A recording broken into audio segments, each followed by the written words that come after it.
निर्मलादेवी चिंतामणी दिघे चौक आणि हरिनिवास चौक येथील विकासकामांचे उपमुख्यमंत्री एकनाथ शिंदे यांच्या हस्ते लोकार्पण।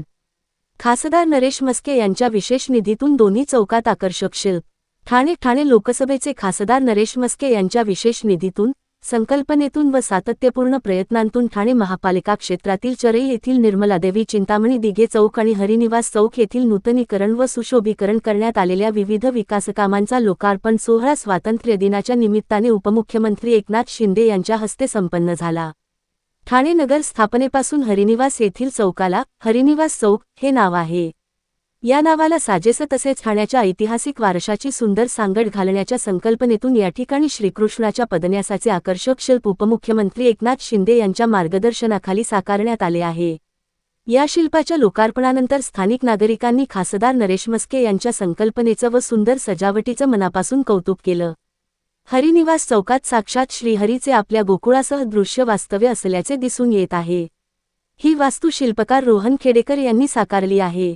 चरई येथील दगडी शाळेजवळील निर्मलादेवी चिंतामणी दिघे चौकाच्या नूतनीकरणाच्या कामाचा लोकार्पण सोहळा उपमुख्यमंत्री एकनाथ शिंदे यांच्या हस्ते मोठ्या उत्साहात संपन्न झाला। भारतीय शास्त्रीय संगीतातील अत्यंत महत्त्वाचं वाद्य असलेल्या तानपुरा अर्थात तंबोऱ्याचं भव्य शिल्प या ठिकाणी साकारण्यात आले आहे। भारतीय संगीत परंपरेचं प्रतीक असलेलं हे शिल्प परिसराच्या सौंदर्यात तर भर घालतंच, पण ठाणे शहराच्या सांस्कृतिक वारशाची आणि कलाप्रेमी परंपरेचीही आठवण करून देते। गडकरी रंगायतन जवळ असल्यामुळे या शिल्पाला विशेष महत्त्व प्राप्त झाले आहे। मोठ्या आणि आकर्षक स्वरूपातील तानपुराचं हे शिल्प चरई परिसरातून ये-जा करणाऱ्या नागरिकांचं लक्ष वेधून घेणारे असून, यामुळे या भागाच्या सौंदर्यात निश्चितच भर पडली आहे।